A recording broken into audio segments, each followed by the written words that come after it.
మంచి సినిమాల్ని తీస్తారు, మంచి సినిమాలను ఎంకరేజ్ చేస్తారు, అది మీ వృత్తి సార్. అలాంటిది ఒక సినిమాకి ఇష్యూ వస్తే కూడా దాన్ని సాల్వ్ చేయటం మీ ప్రవృత్తి. ఇప్పుడు ఆన్ గోయింగ్ డిస్ప్యూట్ ఒకటి అవుతుంది, అన్ఎక్స్పెక్టెడ్, ఎవరు ఎంకరేజ్ చేయలేదు. ఏంటి సార్ అది సాల్వ్ చేయడానికి మీ వైపు నుంచి, అంటే మీరు కనుక ఇన్వాల్వ్ అయితే అది సాల్వ్ అయిపోతుంది అని చెప్పేసి అంటారు? వాట్ ఎవర్, అందుకని లేట్ అయింది. I was doing something, it will get solved. అంటే ఎరోస్తో మీకున్న డీలింగ్ అనేది ఈ కంప్లీట్గా సాల్వ్ అవ్వడానికి అంటే ఏంటి సార్? అంటే మీ కాదు, see those are all financial matters, they should not be discussed in the open.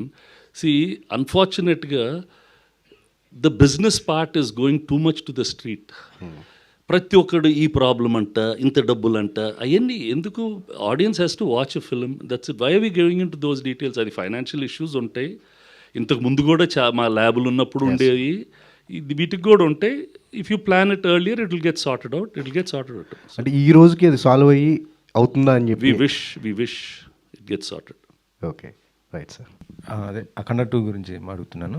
అది ఈరోజు ఏమన్నా రిలీజ్ అయ్యే అవకాశం ఉందా సార్? ఇవాళ కానీ రేపు కానీ ఎట్లా అవుతుందనే ఆశతో ఉన్నాం. Trying our best, everybody is trying. అందరు చాలా మంది కష్టపడుతున్నారు దానికి. నేను కూడా మనస్ఫూర్తిగా ఇవాళే అవ్వాలి అని కోరుకుంటున్నాను. డిసెంబర్ అప్పుడు నేను వెళ్ళిపోయి రాత్రి షో చూసుకుని జై బాలయ్య అని చెప్పి ఎంజాయ్ చేస్తాను షోని. ఓకే.